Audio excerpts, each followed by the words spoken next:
Thank you for joining me for another episode of Boom and Bust. I'm your host, Tony Clement, here at the News Forum where all voices matter. Recently on Parliament Hill, mining executives expressed concern about access to critical minerals, which help us produce everything from fighter jets to electric vehicles and solar panels. Let's get to the bottom of why mining matters, the supply chains it uses, and how it can make or break Canada's future performance. Andrew Miller is the product director for Benchmark Mineral Strategies. Don Bubar joins us too. He is the CEO of Avalon Materials. And Jamie Deeth is the CEO of Eagle Graphite. Gentlemen, thanks for joining us here today. Delighted to be here. Don, maybe start with you. Could you give a little bit of a sketch for our viewers? What are critical minerals? Well, they now have created a list of critical minerals for Canada that actually includes a lot of traditional base metals on the list, which of course is because they are starting to be recognized as critical and new clean technology. But I think more traditionally, the term has been applied to non-traditional commodities that have more new demand in new applications related to new technology, and that's how I prefer to see them categorized. So that obviously includes lithium and whole lot of other elements that end in that are down at the bottom of the periodic table that have more and more new technology applications. Andrew Miller, maybe give us your take on it as well, and maybe why these critical minerals are so important. Yeah, sure. So I think a key, like Don points out, a key feature of a lot of these critical mineral markets is their central function within major emerging parts of the economy. So particularly areas like clean energy, electric vehicles, and on top of that as well, I suppose the supply structures of these markets are going to come under intense structural pressures over the coming years as they look to meet the emergence of this new demand. So I think those are the key factors we look for in a lot of the critical minerals that we focus on at Benchmark, certainly have those type of properties. Jamie Deeth, maybe describe for our viewership Canada's role in this market. Could you give us a little bit of an insight into that? Well, Canada has two roles. One is we actually have a lot of these minerals at our, well, not necessarily at our disposal, but we certainly have a lot of them in the ground. And we also have the capability, if we put our minds to it, to process these minerals beyond just a raw form for export, which has been our traditional role in a lot of minerals. But we actually, if we wish to, and if we put our, if we really put our minds to it, we could actually process these minerals to further stages so that we capture increasing amounts of the value and of some of the important processing stages that transform these minerals into the actual useful forms that help drive things like the new energy economy. Don, from your perspective, I know you've been very active in Canadian mining for so long now. Are we making progress on being more of a player when it comes to critical minerals? Slowly. Very, very slowly. Part of the challenge is the regulatory environment needs to adjust to some of the fundamental differences in what it takes to get some of these supply chains started. Remembering that it's all about creating the product and getting it introduced into the market so you can then verify that it will have demand, and then you can start to build your mining operation, which is, of course, a principle that does not apply with traditional commodities. So that's where the missing link has been, and the recognition that you have to regulate the industry differently. And the other part of it is we need to do a better job of encouraging more research and development on how to innovate new products that can take advantage of these vast mineral resources that we have in the ground here in Canada that have been underutilized in terms of creating all these new opportunities for value added in the downstream. We will be hearing from the rest of our panel after the break. This is obviously a very important area, and there's lots of things to dig into, pardon the pun. We'll be right back after this break.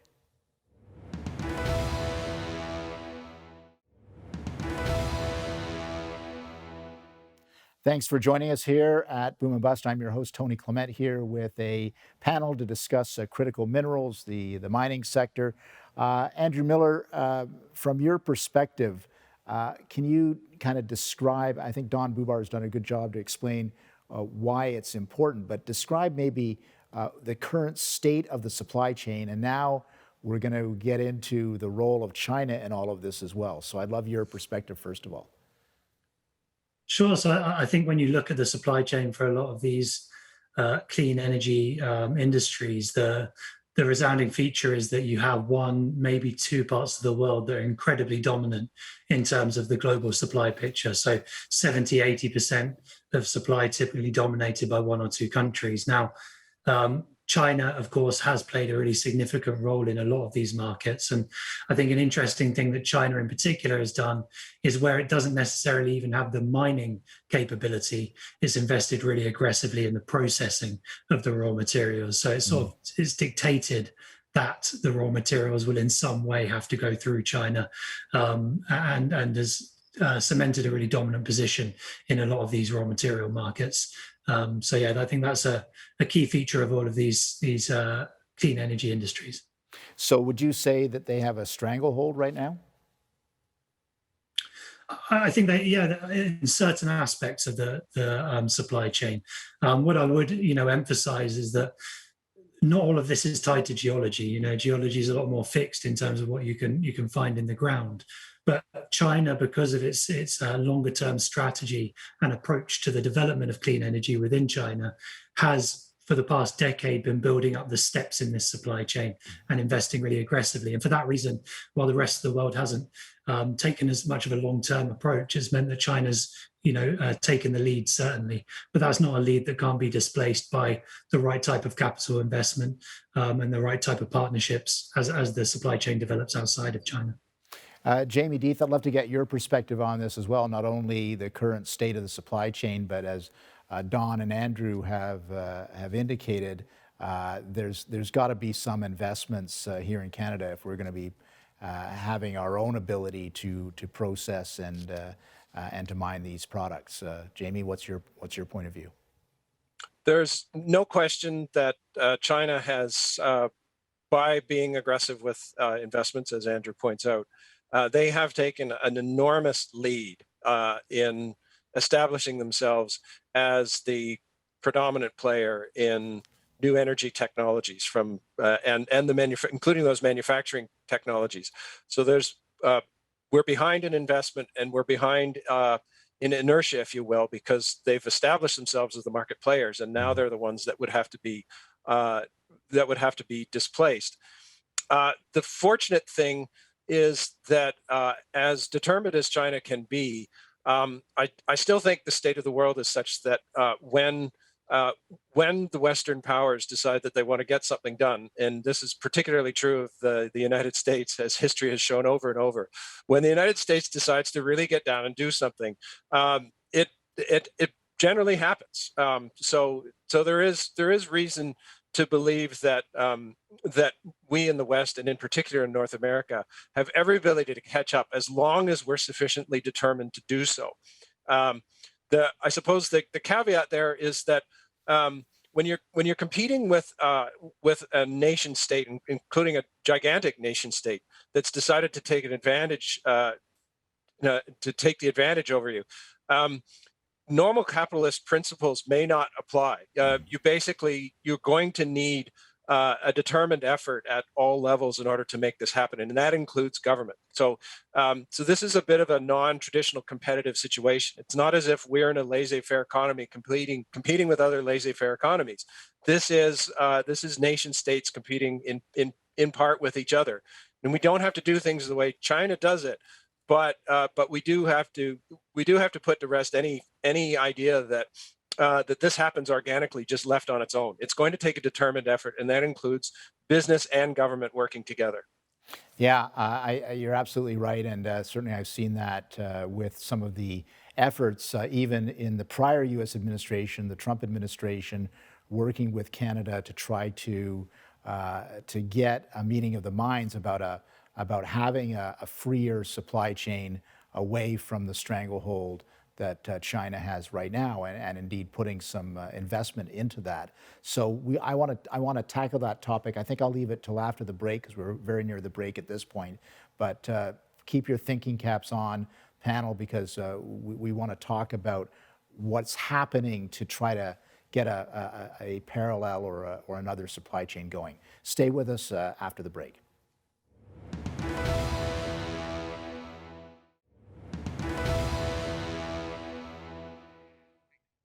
And we're back here at Boom and Bust. I'm your host, Tony Clement, with our critical minerals panel. Don Bubar, you were saying at the outset what some of the things that need to be done, and I mentioned before the break, there's a growing Canada-U.S. partnership, and I believe there was some mention in the latest federal budget on this front too. Perhaps give us your perspective on all of that. Yeah, there certainly has been lots of discussion on this subject. But I think what's missing, building on what Jamie was talking about and seeing what China's done, is we need to kind of learn from what they've done and start to think of this as a broader industrial strategy that needs to be created here in Canada, in the provinces, and not think of critical minerals as just another mining industry, because it's much, much more than that in terms of how you're going to really get this started. As Jamie just explained, China seemed to have recognized that early on and started building the process capacity to make the end use products that then created demand for these critical minerals. And that's the same sort of principle that we need to start to apply here in Canada, in thinking in this in terms of collectively a whole new industrial strategy for Canada. Andrew Miller, is that your perspective as well, that we've got to do a much better job connecting the mining sector to these end uses we've talked about, solar panels, lithium, EV batteries, and so on? Is that the future for Canada, do you think? Yeah, I think that's where a huge amount of opportunity lies. I completely agree with Don in the sense that you have to build a wider industrial strategy, and it doesn't just come down to having control or access to the raw materials themselves. If you start up a new lithium mining, a graphite mine in Canada or in North America, if there's no direct market and it still has to go via China to be processed, then it sort of defeats the purpose of having a more localized supply chain. So I think certainly, helping each step in the supply chain, a wider strategy to deal with the entire supply chain, but also, putting value on some of the areas where other parts of the world can be incredibly competitive against China. You're hearing increasingly about the issues around sustainability of some of these raw materials and the sustainability of the supply chain, more technological development, so that we're not just competing with what's being done today, but also developing the industries of tomorrow and where the technology and the raw material requirements are going to be for tomorrow. So there's a number of different ways, but definitely agree that a wider industrial strategy is needed to build up the entire supply chain. Jamie Deeth, can we produce these products in Canada? Is that your hope and aspiration? I'm utterly convinced that yes, we can do it. We to date have not competed with China in terms of, or a few other countries too, but China primarily, in terms of the degree to which these industries are subsidized. So that appears to be changing in some respects, and some of those subsidies are now coming off in China. So that's leveling the playing field a little bit. Okay. And actually, one of the advantages that we have as a nation is that our current rules and regulations are very ESG friendly, and this has become a real theme in capital allocation recently. And I don't think that any objective evaluation of our ESG standing versus China, I struggle to see China actually competing on any honest evaluation of the ESG factors associated with these things. Chinese operations have a horrible history of being polluting, oftentimes involving unsavory labor practices. And there are all sorts of reasons why investors should be more comfortable with our jurisdiction and the rules in our jurisdiction than they are with the status quo in China and in a few other places in the world too. We've got less than a minute before the next break, but Jamie, is it your contention that this is what investors, as well as the world governance, is looking for, ESG compliance? Oh, absolutely. ESG, almost nobody knew what those letters stood for a year ago. But now you can't go into a conversation with anybody in the finance industry without those letters coming up. It's often the first thing that comes to their mind. Well, where are you on these on our ESG tech checklist? And fortunately for most Canadian operations, we're way ahead of the rest of the world in that regard. Well, let's pick up. Here in Canada, it's now ESGI. Yeah, okay. Yes, and I want to talk about that right after the break.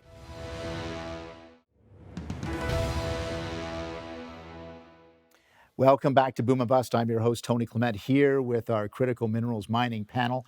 Don Bubar, because of our past history, I know how passionate you are, not only about ESG, but as you said just before the break there, ESGI, the Indigenous communities, and how these kinds of projects can lift them out of poverty, and they can be full partners in some of these mining ventures. Could you maybe expand on that a little bit?